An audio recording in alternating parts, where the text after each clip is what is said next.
Mamma mia, salut les amis et bienvenue dans cette nouvelle vidéo des Teachers du Net consacrée à l'apprentissage de Java. Dans la vidéo précédente, nous avons essayé de voir tout simplement l'une des grandes puissances du langage de programmation Java. J'ai nommé tout simplement la portabilité de nos différents programmes. Dans cette vidéo, nous allons voir comme promis les différents outils qui vont nous permettre de pouvoir programmer en Java. Premièrement, nous avons parlé ici de l'écriture du code source en langage Java. Donc nous aurons besoin d'un logiciel qui va nous permettre de pouvoir écrire ce code source. Ce logiciel est appelé tout simplement éditeur de texte. Et généralement, nous allons utiliser ce qu'on va appeler des EDI ou environnement de développement intégré. Un environnement de développement intégré appelé EDI ou tout simplement EDI, prononcé comme vous le souhaitez, va nous permettre tout simplement d'avoir ici, en plus de l'éditeur de texte, un compilateur, mais également un debugger. En grosso modo, lorsque vous allez faire des erreurs dans votre code source, et croyez-moi, cela peut arriver, généralement lorsqu'on débute et même quand on devient professionnel dans le domaine, donc ce debugger va vous permettre de pouvoir retrouver très facilement les erreurs que vous allez avoir au niveau de votre programme. Donc nous allons utiliser comme environnement de développement intégré Eclipse. Eclipse qui est un bon compromis dans la mesure où il nous permet d'avoir tout simplement l'autocomplétion qui est un paramètre essentiel, la coloration du texte, mais également ici une grande variété d'outils et de fonctionnalités. Donc à ce niveau, on n'a plus besoin de compilateur comme je le disais parce que le compilateur sera intégré au niveau de l'environnement de développement intégré Eclipse. Nous avons besoin également de la machine virtuelle. La machine virtuelle qui va nous permettre tout simplement de pouvoir interpréter le bytecode. Donc, en lieu et place d'installer simplement la machine virtuelle qui va nous permettre d'exécuter nos programmes Java, nous allons installer plutôt ce qu'on va appeler un JDK, Java Development Kit. Donc, le JDK, en grosso modo, non seulement il comprend la machine virtuelle Java, mais il contient également d'autres outils qui vont nous permettre de pouvoir développer des applications Java.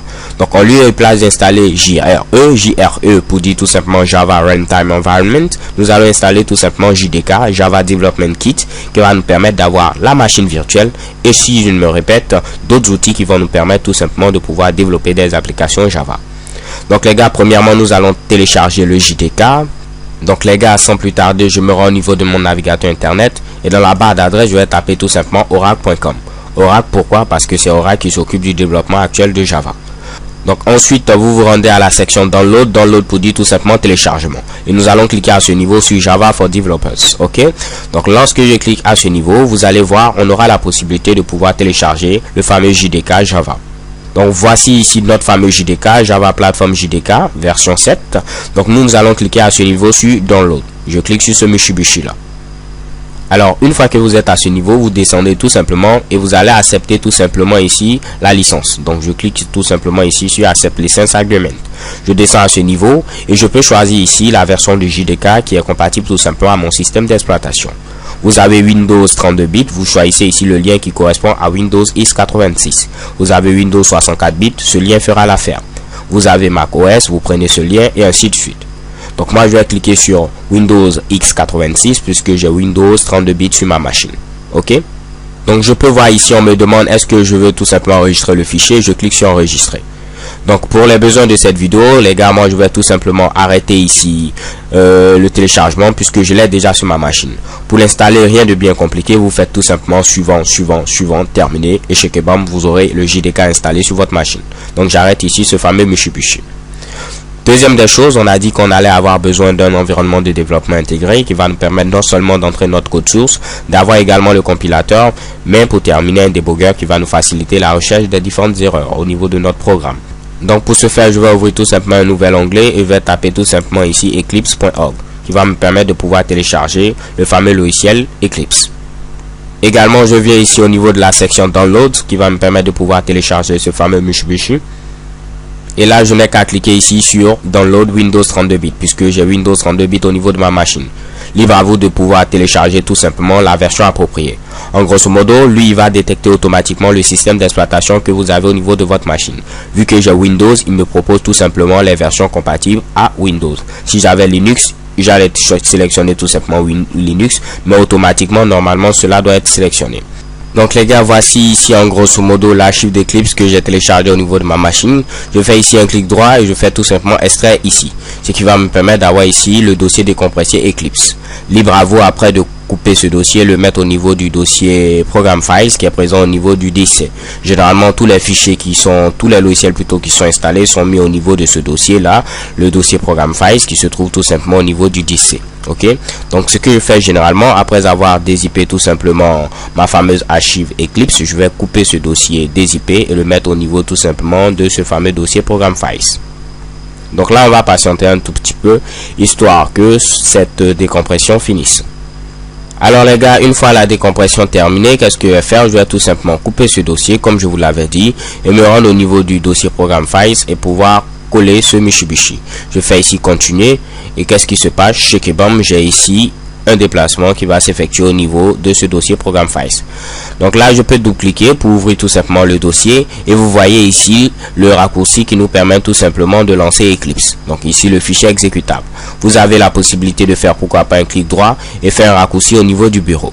Ok, ce qui va vous permettre de pouvoir lancer rapidement Eclipse. Donc là, si je me rends normalement au niveau du bureau, qu'est-ce qui se passe? Je dois trouver tout simplement le raccourci Eclipse qui est présent ici à ce niveau. Donc j'ai la possibilité de faire tout simplement un double clic et qu'est-ce que vous voyez? Chez Kebam, Eclipse qui est en train de se lancer au niveau de ma machine. Donc là, à ce niveau, on me demande tout simplement le workspace, c'est tout simplement le dossier dans lequel vous aurez ici tous vos programmes. Donc pour ce faire, je vais créer tout simplement un nouveau dossier au niveau du bureau auquel je vais donner tout simplement le nom YouTube. Ok, ce qui va me permettre de pouvoir stocker l'ensemble de mes fichiers. Donc je mets ici YouTube comme ceci en majuscule. Donc à ce niveau, je clique sur Browse et je vais choisir tout simplement ce dossier que j'ai au niveau du bureau. Donc je monte tout simplement à ce niveau, je choisis ici bureau comme ceci et tout juste en bas, normalement je dois trouver ici mon fameux dossier YouTube. Je clique ensuite sur OK, je vérifie bien que le chemin correspond au chemin de mon dossier YouTube. Et si vous voulez toujours utiliser ce dossier là, vous n'avez qu'à cocher ici cette checkbox, use this as the default and do not ask again. Donc vous pouvez cocher cette checkbox et cliquer ici sur OK. Donc là on peut voir également un chargement qui est en train de s'effectuer, ce qui va nous permettre tout simplement d'avoir ici notre dossier YouTube qui est prêt tout simplement à pouvoir contenir l'ensemble de nos programmes Java. Donc les gars, on peut voir ici apparaître notre fameux environnement de développement intégré Eclipse et on peut voir ici Welcome to Eclipse. Ok, donc à ce niveau je vais essayer de fermer ce Mitsubishi qui est présent ici. Donc je clique sur la croix qui est présente à ce niveau et vous aurez la possibilité tout simplement de pouvoir créer un premier projet Java. Donc on va essayer de créer ce projet tout simplement dans l'optique de pouvoir vérifier que notre installation est parfaite et nous sommes prêts à pouvoir programmer en Java. Donc pour ce faire, je clique sur tout simplement File et à ce niveau je vais choisir New comme ceci, ok, et je vais choisir Java Project. Donc une fois que c'est fait, on va me demander tout simplement de pouvoir donner un nom à notre projet Java. Donc à ce niveau, je vais taper tout simplement Hello World parce que tout simplement c'est le premier programme que nous aimons généralement faire lorsque nous nous lançons dans l'apprentissage d'un nouveau langage de programmation. Donc ceci fait, je clique tout simplement sur Finish comme ceci. Donc je peux voir apparaître ici à ce niveau mon fameux dossier qui est présent à ce niveau et le Word qui représente mon projet. Je vais pour ce faire créer une nouvelle classe. Ne vous inquiétez pas, je vais vous présenter ce Mitsubishi de la vidéo suivante. Donc je fais un petit clic droit au niveau de ce dossier et je fais New comme ceci et je clique sur classe. Parfait. Donc là on peut me demander le nom de la classe. Mettez tout simplement ici Hello World comme ceci. Je vous l'expliquerai comme je le dis dans la vidéo suivante. On clique ensuite sur cette fameuse checkbox Public Static Void Main et vous cliquez ensuite Finish. Ok, donc je mets ici Hello World, je coche cette fameuse checkbox et je clique ensuite sur Finish.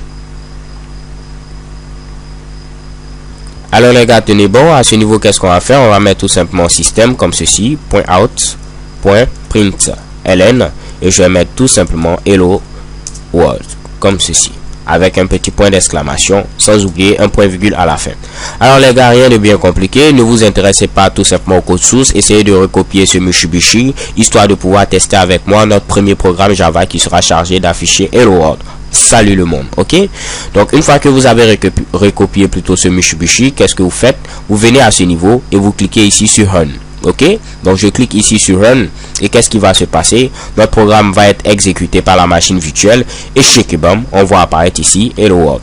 Si vous voyez également apparaître Hello World, alors toutes mes félicitations et je vous donne tout simplement rendez-vous à la vidéo suivante. Nous avons installé le JDK, nous avons installé également un environnement de développement intégré, nous avons testé un premier programme Java, tout fonctionne. So thank you guys for watching, don't forget to subscribe and see you to next video. XOXO.